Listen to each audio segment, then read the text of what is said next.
மேஷ லக்னம் கடகத்தில் சனி பகவான். இது இருக்க உலகத்திலே பொதுவாகவே கடகத்தில் சனி பகவான் இருக்கவே கூடாது. மேஷத்துலேயும் கடகத்துலேயும் சனி பகவான் இருந்துச்சுன்னு வச்சுங்களேன், அது எதிர்பார்த்த மாரி இருக்குமானா எதிர்பார்த்த மாரி இருக்காது. ஆனாலும் கடகத்தில் இருக்கக்கூடிய சனி பகவான் ரொம்ப கஷ்டம் எப்படின்னா ஒரு எக்ஸ்ட்ரீமான ஒரு கஷ்டம்.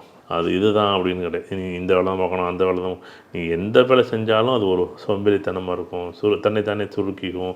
வலின்னு ஒன்று இருக்குல்ல, அதாவது இந்த மேல் வலி இல்லை, அவங்க எதுவுமே இனம் புரியாத ஒரு காலம் சொல்லுவோம்ல, என்னமோ ஒன்று அப்படிம்பாங்கல்ல.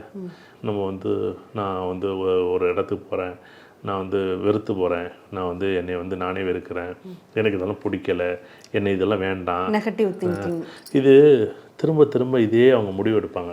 அதாவது ஒரு சிறுமூளை ரொம்ப எக்ஸ்ட்ரீமாக வேலை செய்யுது அவங்களுக்கு. சிறுமூளை எல்லாம் இல்லை, இது வேற இதுக்கு அதுக்கு மேலே இருப்பார் தலைவர். இவர் என்ன பண்ணுவார்னா, இவர் எக்ஸ்ட்ரீமாக வேலை செய்வார். இவர் எப்படின்னா பழைய கால ஒரு நினைவுகளை நினைவுபடுத்திக்கிட்டு, எப்படின்னா உதாரணம் நடந்ததையே திரும்ப நினச்சி இப்படி பண்ணியிருந்துருக்கலாமே அப்படி இல்லை. இவங்க என்ன பண்ணுவாங்கன்னா, இவங்களுக்கு யாராச்சும் ஒரு ரோல் மாடலாக ஒருத்தர் வச்சுருப்பாங்க. இப்போ நான் உதாரணமாக நான் இப்போ வள்ளலாரை நினச்சிக்கிறேன், ரமண மகர்ஷி நினச்சிக்கிறேன், இல்லை நீம் குரலி பாபா நினச்சிக்கிறேன். இப்போ இந்த நீம் குரலி பாபா நினச்சிக்கிட்டு நான் அவரை ஃபாலோ பண்ணுறேன். இது அவர்கிட்ட இருக்கக்கூடிய நல்லதோ அவர்கிட்ட இருக்கக்கூடிய விஷயங்களே நம்ம எடுத்துக்கிறது நல்லது. ஆனால் இவங்க என்ன பண்ணுவாங்கன்னா, அவர் ஏன் நம்மளை பார்க்கலாம், எங்கேயோ கேட்டது, எங்கேயோ பார்த்தது, யாரோ சொன்னது, இது படிச்சிருக்கலாம், கேட்டிருக்கலாம், பார்த்துருக்கலாம், இது பொய்யா உண்மைங்கிறது ஆய்வு கிடையாது.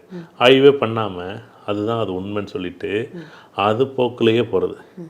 ஆனால் போனதும் பிறகு அது நல்லா இல்லையே, மறுபடியும் யூட்டை நடிக்க முடியாது, திரும்பவும் முடியாது. கடகத்தில் இருந்துச்சுன்னா வாழ்க்கை எப்படின்னா திக்கு முக்கம் ஆடக்கூடிய ஒரு வாழ்க்கை.